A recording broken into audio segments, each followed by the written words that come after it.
बिस्मिल्लाहिर्रहमानिर्रहीम। अस्सलाम वालेकुम स्टूडेंट्स। आज हम chapter number 4 system of linear equations पढ़ने जा रहे हैं और उसकी एक्सरसाइज के 9 और 10 क्वेश्चंस को सॉल्व करेंगे। लेकिन इन क्वेश्चन को सॉल्व करने से पहले हमें होमोजेनियस इक्वेशंस और नॉन ट्रिवियल सॉल्यूशंस को समझना ज़रूरी है।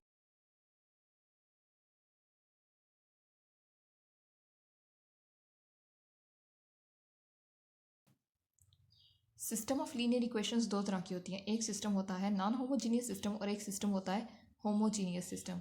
अब हम देखेंगे कि इनमें फ़र्क क्या है। आपके सामने दो सिस्टम्स लिखे हुए हैं, दोनों में 4 इक्वेशंस हैं, 1 2 3 4 1 2 3 4। दोनों में 3 अननोन्स हैं, x1 x2 और x3। इनके कोफिशिएंट्स भी सेम हैं। अगर ये दोनों सिस्टम्स बिल्कुल सेम हैं तो इनमें फ़र्क क्या है? इनमें फ़र्क ये है कि होमोजीनियस सिस्टम में इक्वल के बाद 0 0 0 आता है, लेकिन नॉन होमोजीनियस में कोई एक एंट्री नॉन ज़ीरो ज़रूर होनी चाहिए। एक से ज़्यादा भी 0 0 हो सकती हैं। अब इन इक्वेशंस को मैट्रिक्स फॉर्म में लिखने का तरीका देख लेते हैं। x1 के कोफिशिएंट्स है 1 6 2 1, x2 के कोफिशिएंट्स हैं 2 1 -3 -1, x3 के कोफिशिएंट्स हैं 1 1 -1 0। इक्वल के बाद जो कॉन्स्टेंट्स हैं उनको भी मैट्रिक्स फॉर्म में कन्वर्ट कर लेंगे। इसको बोलते हैं कांस्टेंट मैट्रिक्स। इसको ऐसे भी लिखते हैं,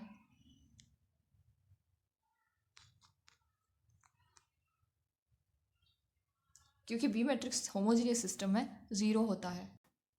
कोफिशिएंट मैट्रिक्स और कांस्टेंट मैट्रिक्स को मिलाकर लिखने से ऑगमेंटेड मैट्रिक्स बनता है।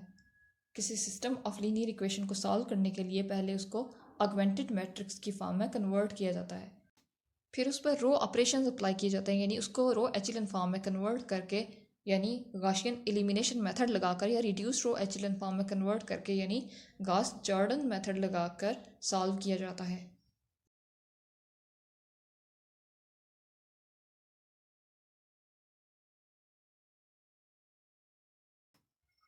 अब हम अपने क्वेश्चन की तरफ मूव करने से पहले ट्रिवियल सॉल्यूशन और नॉन ट्रिवियल सॉल्यूशन का फ़र्क देख लेते हैं। किसी homogeneous system of linear equations के दो तरह के सॉल्यूशन होते हैं। एक तरह के सॉल्यूशन को ट्रिवियल सॉल्यूशन बोलते हैं और एक तरह के सॉल्यूशन को नॉन ट्रिवियल सॉल्यूशन बोलते हैं।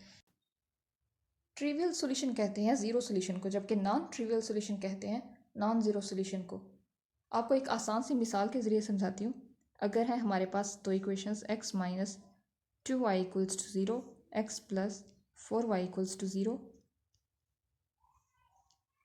जब हम इनको प्लस माइनस करेंगे तो x कट जाएगा और आ जाएगा -6y इक्वल टू 0, यानी y आ जाएगा 0 के इक्वल। इन दोनों में से किसी भी एक इक्वेशन में y पुट करके x की वैल्यू निकाल लेंगे तो x भी 0 आ जाएगा।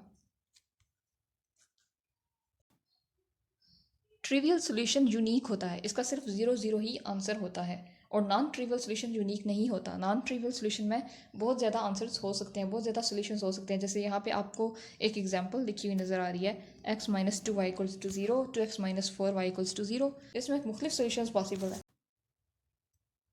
अगर हम ये वैल्यूज़ ऊपर वाली इक्वेशंस में पुट करें, x की जगह 2 लगा दें और y की जगह 1 लगा दें, तो क्या आ जाएगा आंसर 2 माइनस 2 0। इसी तरह ये वाली value x is equals to 4 y equals to 2 put करें तो भी आंसर 0 आएगा।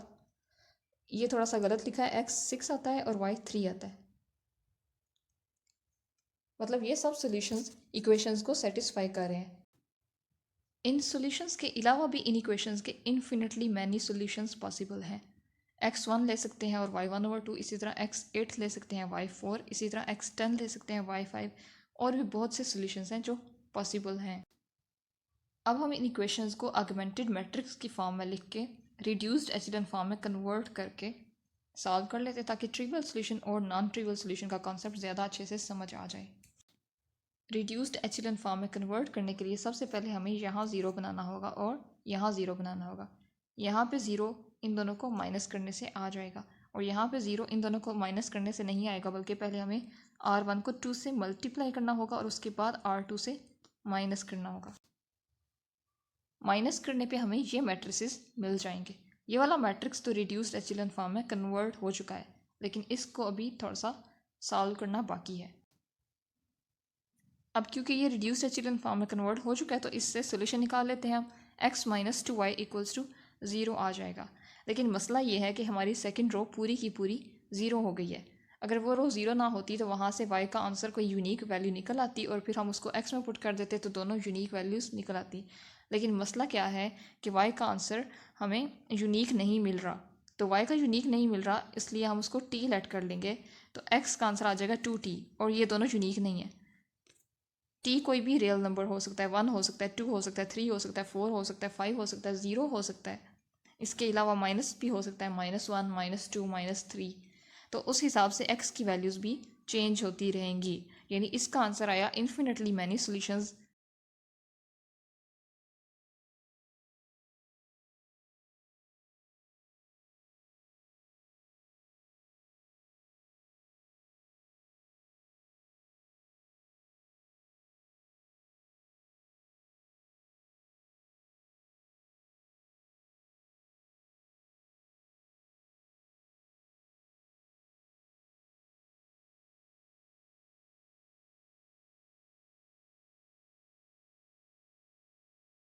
सोचने की बात यह है कि इस मैट्रिक्स में इन्फिनिटली मैनी सॉल्यूशंस क्यों पॉसिबल हैं। इसकी वजह यह है कि हमारी इक्वेशंस 1 हो गई है अब रिड्यूस होने के बाद, क्योंकि एक तो 0 हो गई है ना, उससे तो आंसर निकल नहीं सकता। तो नंबर ऑफ़ इक्वेशंस 1 है लेकिन वेरिएबल्स यानी अननोन्स कितने हैं, 2 हैं।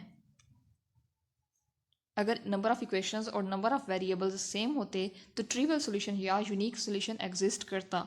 लेकिन क्योंकि नंबर ऑफ़ इक्वेशंस कम है और नंबर ऑफ़ वेरिएबल्स ज़्यादा है इसलिए यूनिक सॉल्यूशन एग्जिस्ट नहीं कर सकता। इन्फिनिटली मैनी सॉल्यूशंस एग्जिस्ट करेंगे या नॉन ट्रिवियल सॉल्यूशन एग्जिस्ट करेंगे।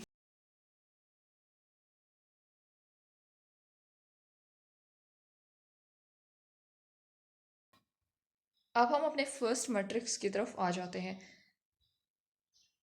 इस मैट्रिक्स को रिड्यूस्ड एचिलन फॉर्म में कन्वर्ट करने के लिए 6 से डिवाइड करेंगे, यानी 1/6 से मल्टीप्लाई करेंगे R2 को। 1/6 से मल्टीप्लाई करने के बाद ये बन जाएगा। तो हमारी इक्वेशंस बन जाएंगी x minus 2y equals to 0 और y इक्वल्स टू 0। अब आप देख सकते हैं कि हमारे पास वेरिएबल्स भी 2 हैं और इक्वेशंस भी 2 हैं। तो सोल्यूशन क्या होगा, यूनिक सोल्यूशन होगा। y इक्वल्स टू 0 आएगा, y की वैल्यू 0 हम पुट करेंगे ऊपर वाली इक्वेशन में, x minus 2y equals to 0 में, तो यहाँ से x भी 0 आ जाएगा। यानी ट्रिवियल सोल्यूशन एग्जिस्ट करेगा, x भी 0 और y भी 0।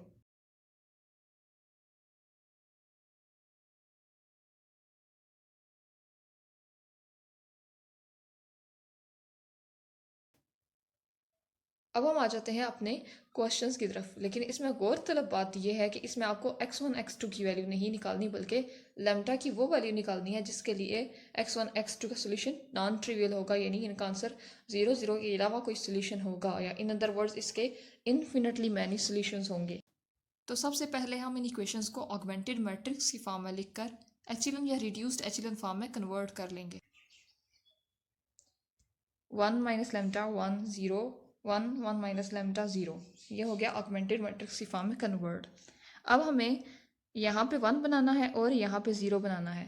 1 बनाने के लिए R1 और R2 को इंटरचेंज कर देंगे तो ऊपर 1 आ जाएगा और नीचे 1 माइनस लैम्डा चला जाएगा। और अब हमें 1 माइनस लैम्डा की जगह 0 बनाना है तो उसके लिए क्या करेंगे, R1 को 1 माइनस लैम्डा से मल्टीप्लाई करेंगे और उसको R2 में से माइनस कर देंगे।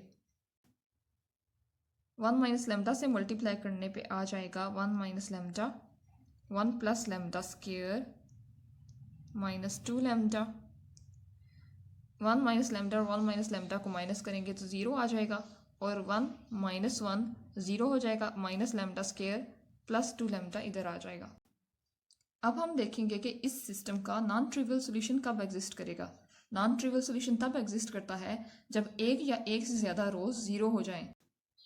तो अगर लास्ट रो 0 हो जाए यानी 2 लैम्डा माइनस लैम्डा स्क्वायर वाली जगह पे 0 आ जाए तो फिर सिस्टम का नॉन ट्रिवियल सोल्यूशन एग्जिस्ट करेगा। तो कर लेते हैं इसको 0 के इक्वल पुट। जब 0 के इक्वल पुट करेंगे तो लैम्डा की दो वैल्यूज आ जाएंगी, lambda equals to 0 and lambda equals to 2। Lambda equals to 0 हम अपने क्वेश्चन में पुट करेंगे तो यहाँ पे आ जाएगा 1x1 plus x2 equals to 0 और नीचे पुट करने से भी यही आ रहा है 1x1 plus x2 equals to 0। यानी क्वेश्चन का क्या सोल्यूशन निकला, x1 equals to minus x two, lambda की वैल्यू 0 पुट करने के बाद। जब लेमडा की वैल्यू 2 पुट करेंगे हम अपनी ओरिजिनल इक्वेशंस में यहाँ पे, तो आ जाएगा minus x one plus x two equals to 0, या फिर x one minus x two equals to 0। यहाँ से आ जाएगा answer x one equals to x two. यानी किस तरह के सॉल्यूशंस पॉसिबल हैं? इस केस में t कॉमा माइनस टी, और इस केस में t। इस केस को पहले डिस्कस कर लेते हैं। 1 minus one, 2 minus two, 3 minus three, 4 minus four, इस तरह के जितने भी नंबर्स हैं वो इन इक्वेशंस को सेटिस्फाई करेंगे। और इस केस में 1 और 1 प्लस 1 प्लस 1, 2 2, 3 3, 4 4, 5 5, इस तरह के जितने भी नंबर्स हैं वो इन इक्वेशंस को सेटिस्फाई करेंगे। पुट करके भी देख लेते हैं। यहाँ पे इक्वेशन बन रही है आपके पास x1 plus x two equals to 0। जब हम 1 और माइनस वन लगाएंगे तो 0 हो जाएगा ना। इसी तरह 2 और माइनस टू लगाएंगे तो ये इक्वेशन 0 हो जाएगी। तो ये था हमारे क्वेश्चन का सोल्यूशन। मुझे उम्मीद है कि आपको अच्छे से समझ आ गया होगा, क्योंकि मैंने हर पॉइंट को बहुत डीपली जाके एक्सप्लेन किया है। अब हम क्वेश्चन नंबर 10 की तरफ मूव करते हैं। अब हम चलते हैं एक्सरसाइज 4 के क्वेश्चन नंबर 10 की तरफ। इसको भी पहले ऑगमेंटेड मैट्रिक्स की फॉर्म में कन्वर्ट कर लेंगे और फिर इसको एचेलन फॉर्म में रिड्यूस कर लेंगे। एचेलन में कन्वर्ट करने के लिए सबसे पहले हमें यहाँ 1 बनाना होता है। 1 बनाने के लिए R1 और R3 को इंटरचेंज कर लेंगे, या फिर R2 और R1 को इंटरचेंज कर लेंगे। ये हो गया R1 और 3 इंटरचेंज। अब हमें सेकंड रो में फर्स्ट एंट्री को 0 और थर्ड रो में फर्स्ट एंट्री को 0 बनाना है।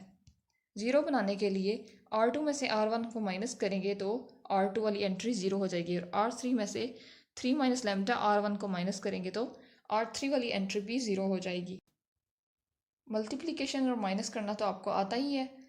रो ऑपरेशन अप्लाई करने के बाद हमारा मैट्रिक्स कुछ ऐसी फॉर्म में आ जाएगा। अब हमें यहाँ 1 बनाना है। 1 बनाने के लिए इस पूरी रो को अगर 1 ओवर लैम्डा से मल्टीप्लाई कर लें, माइनस 1 ओवर लैम्डा से मल्टीप्लाई कर लें तो ये हो जाएगा 1। यहाँ 1 बनाने के बाद नेक्स्ट स्टेप होता है यहाँ और यहाँ 0 बनाना। अगर हम R2 और R1 को ऐड कर लें तो यहाँ 0 बन जाएगा, और इसकी जगह 0 बनाने के लिए क्या करेंगे, पहले R1 को R2 को 2 माइनस लैम्डा से मल्टीप्लाई करेंगे और फिर R3 में से माइनस करेंगे, फिर 0 बन जाएगा। इन दोनों को ऐड करने के बाद आ जाएगा 1, 1 माइनस 1 0, और 1 प्लस 1 2 माइनस लैम्डा। तो ये वाला ऑपरेशन हमारा कंप्लीट हो चुका और यहाँ पे 0 बन चुका। अब हमें इस ऑपरेशन को सॉल्व करना है। जब 2 माइनस लैम्डा से मल्टीप्लाई करेंगे R2 को तो ये बन जाएगा 0, 2 माइनस लैम्डा और 2 माइनस लैम्डा। माइनस करने पे आ जाएगा 0 माइनस 0 0, इन दोनों को माइनस करने पे 0 आ जाएगा, इन दोनों को माइनस करने पे आ जाएगा minus 4 plus 5 lambda minus lambda square. जैसा कि मैंने पहले भी बताया कि किसी होमोजीनियस सिस्टम का नॉन ट्रिवियल सॉल्यूशन तब एग्जिस्ट करता है जब एक पूरी रो या एक से ज़्यादा रोज 0 हो जाएं। इस तरह अगर थर्ड रो में -4 plus 5 lambda minus lambda square वाला फैक्टर 0 हो जाए तो इस सिस्टम का नॉन ट्रिवियल सॉल्यूशन एग्जिस्ट करेगा, ट्रिवियल सॉल्यूशन एग्जिस्ट नहीं करेगा। इसलिए इस फैक्टर को 0 पुट कर लेंगे। 0 पुट करने पे लैम्डा की वैल्यूज़ आ जाएंगी 4 एंड 1। लैम्डा की ये वैल्यूज़ 1 और 4 हम बारी बारी अपने ओरिजिनल मैट्रिक्स में या फिर रिड्यूस्ड एचेलन फॉर्म में कन्वर्ट करने के बाद जो मैट्रिक्स बना है उसमें पुट कर देंगे। अगर इसमें पुट करेंगे तो ज़्यादा आसान होगा, क्योंकि यहाँ पे ज़ीरोज़ बन चुके हैं, तो x1 और x2 और x3 की वैल्यूज़ निकालना ज़्यादा आसान है। तो इसलिए रिड्यूस्ड एचेलन फॉर्म वाले मैट्रिक्स में यानी इसमें पुट कर देंगे। तो लगा दें इसमें लैम्डा की वैल्यूज़ इन दोनों में चेंजिंग आ जाएगी, बाकी सारी एंट्रीज़ सेम ही रहेंगी, क्योंकि बाकी एंट्रीज़ में लैम्डा नहीं आ रहा। यहाँ पे 1 बन जाएगा और यहाँ पे 0 बन जाएगा। इसको लिख देंगे इक्वेशंस की फॉर्म में। x1 plus x3 equals to 0 आ जाएगा और x2 plus x3 equals to 0 आ जाएगा। यहाँ से आ जाएगा x1 equal to minus x3 and x2 equal to minus x3, यानी x1 और x2 इक्वल है। लेकिन इस सिस्टम का सोल्यूशन निकालने के लिए हमें किसी एक वेरिएबल को किसी आर्बिट्रेरी रियल नंबर के इक्वल लेट करना होगा। अगर हम x1 को t लेट कर लें, t से मुराद कोई भी रियल नंबर है, चाहे वो 0 हो, चाहे वो नेगेटिव हो, चाहे वो पॉजिटिव हो, टी कुछ भी हो सकता है। अगर x1 t है तो x2 भी t है, क्योंकि x1 और x2 इक्वल हैं, और x3 क्या है, x3 माइनस टी होगा।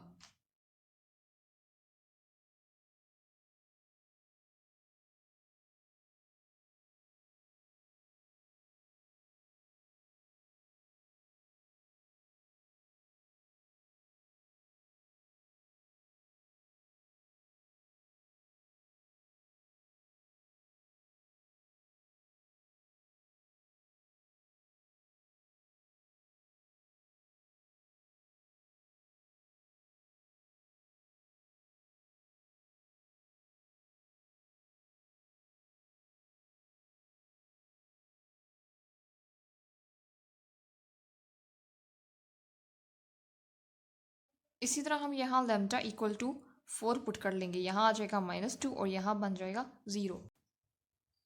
इसको इक्वेशन की फॉर्म में लिख लेंगे तो आ जाएगा x1 minus 2x3 equals to 0 and x2 plus x3 equals to 0। Solve करने के बाद आ जाएगा x1 equal to 2x3 and x2 equal to minus x3। x3 equal है माइनस x2 की, ये वाली वैल्यू हम यहाँ लगाएंगे x3 की जगह, तो ये आ जाएगा x1 इक्वल -2x2। इसका मतलब है हमारा सॉल्यूशन किस तरह का होगा, x1 -2x2 और +2x3। अगर हम x1 को आर्बिट्रेरी रियल नंबर t ले लें तो इस तरह का सॉल्यूशन सेट बनेगा हमारा।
अब स्टार्ट होता है टेस्ट टाइम।